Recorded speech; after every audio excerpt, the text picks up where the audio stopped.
kriminologi, yang dimana nantinya kita akan kembali ke pertemuan ketiga ya. Kriminologi itu kita bahas mengenai tentang kejahatan ya. Kita sudah bahas di pertemuan awal bahwa definisi kriminologi itu sendiri adalah sebuah kejahatan ya.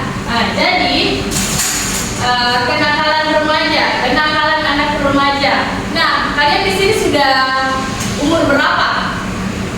18. Sudah 18. Ada yang di bawah 18 tahun? Tidak ada nih. Nah, jadi definisi anak itu adalah seseorang yang berumur di bawah 18 tahun, ya. Nah, jadi kalian itu sudah bukan anak-anak lagi ya, tapi masih berada dalam lingkup kelas, ya. Nah, jadi Ibu akan menjelaskan nih yang mana masuk kenakalan remaja yang bisa dipidana, ya. Jadi kenakalan remaja itu menempatkan seorang anak sebagai subjek pelaku, baik itu sebagai saksi nantinya, baik itu mereka jadi korban ataupun jadi pelaku, ya. Jadi kenakalan remaja menempatkan anak sebagai subjek yang melanggar norma etika. Bisakah anak diminta pertanggungjawaban secara pidana? Nah, itulah nanti kita lihat. Ada yang tidak bisa, ada yang bisa. Yang tidak bisa untuk kenakalan. Nah, siapa nih di sini yang suka? Pertama, bolos. Apalagi yang suka, ibu saya izin. Tiba-tiba besoknya, tiba-tiba jam mata kuliah lain ada Ji. Itu yang bolos di mata kuliah 1 tapi hadir di mata kuliah kedua. Nah, itu kan tidak mungkin mendapatkan pidana. Tetapi di dalam konteks peraturan kampus, kalian kena sebuah hukuman, ya. Tapi bukan kategori tindak pidana, tidak ada dalam KUHP, ya. Oke. Terus yang bisa untuk kenakalan remaja yang melanggar aturan perundang-undangan, yang mana itu yang menurut kalian yang kenakalan seorang anak yang bisa dipidana? Yang mana? Seperti apa? Narkoba. Apalagi? Tawuran. Tawuran. Apalagi? Mencuri. Betul sekali. Apalagi? Yang biasa kalian dapatkan di lingkungan anak ini. Mabuk-mabukan masuk tidak sebuah kenakalan. Dia masuk sebuah kenakalan. Tapi kalau dalam konteks pidana, ketika mabuk-mabukan itu dia membuat sebuah korban, ya. Kalau sekedar mabuk-mabukan, dia cuma merugikan diri sendiri, tapi merugikan orang lainnya nanti kalau memang ada korban, ya. Next.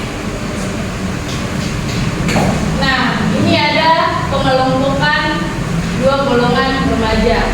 Kenakalan remaja yang sifatnya ringan, kenakalan remaja yang melanggar peraturan perundang-undangan. Nah, tadi itu sudah yang saya bahas bahwa pelanggaran yang bersifat ringan itu yang pertama, kalian sering buang sampah. Paling sering atau tidak? Siapa? Ya, siapa? Kita yang mengaku ya. Yang kedua adalah nyontek. Betul atau betul? Semuanya kayaknya ya. Ya, nyontek itu sebuah kenakalan dari kalian, tapi tidak masuk konteks pidana, ya. Nah, itu pun kalau sebuah nyontek itu masuk dalam pelanggaran yang paling ada diatur dalam lingkup kampus. Misalnya, kalau ujian ada aturan bahwa dilarang nyontek, nah itulah sudah masuk pelanggaran dalam lingkup kampus, ya. Sama juga sebenarnya kalau kalian buang sampah. Kalau kita kena perbuatan yang tidak menyenangkan, nah itu kan juga masuk dalam undang-undang yang lain. Tapi kalau buang sampah misalnya sebiji 2 biji, ya itu mungkin tidak merugikan orang lain, apalagi kalau buang sampahnya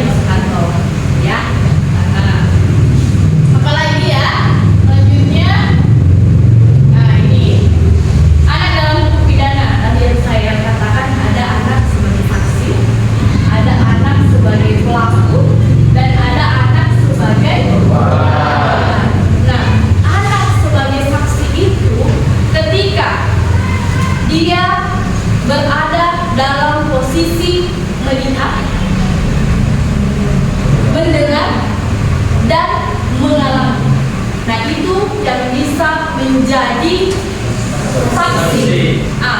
Kalaupun di hukum pidana juga seperti itu, keterangan saksi ketika dia mendengar, melihat, dan mengalami.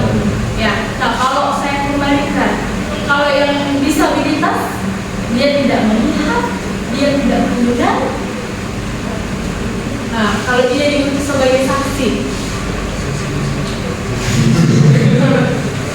yang tidak melihat dan mendengar, bagaimana? Apa yang dia bisa tunjukkan sebagai bahwa ya dia bisa jadi saksi? Masih ada anggota tubuh yang lain.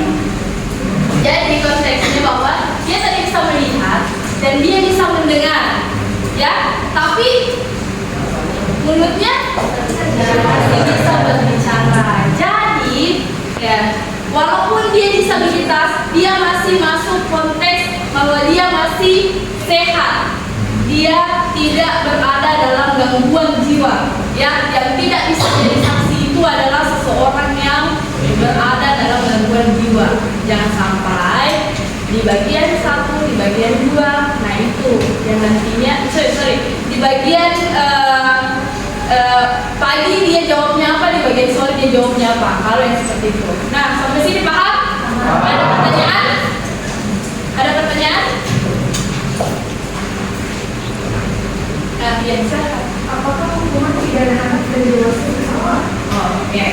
Nah, hukuman pidana anak dan dewasa itu tidak sama.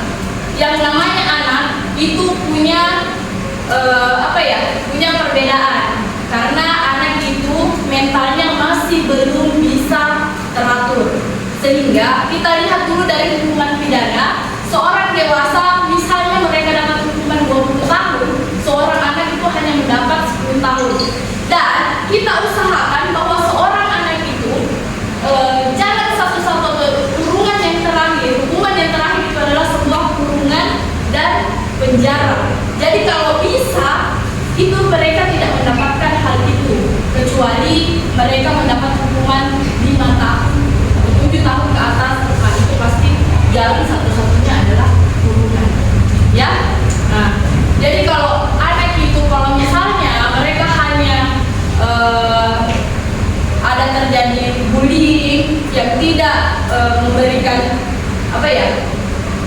tidak membuat pidana dalam artian korbannya meninggal ataupun korbannya mengalami koma, selama keputusan itu tidak berada 5-7 tahun ke atas, nah itu kita bisa mengembalikan mereka ke orang tua, atau kita masukkan dia ke LPKA, ya, lembaga pemasyarakatan anak. Ya, ini kan dari segi lembaga pun itu anak dibedakan, ya, dalam konteks dewasa dengan konteks anak. Masih ada? Sudah mengerti? Oh ya. Seseorang yang berumur kurang dari 18 tahun dan sudah menikah, apakah masih masuk dalam kategori anak? Oke, pertanyaannya bagus. Seseorang yang sudah menikah itu sudah tidak masuk kategori anak karena dia sudah dikategorikan dewasa. Dewasa dari segi dia sudah mentalnya cukup, dia sudah cakap.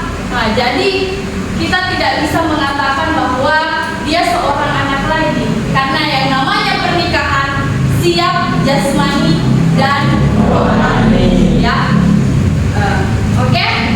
Sampai sini masih ada pertanyaan? Apa?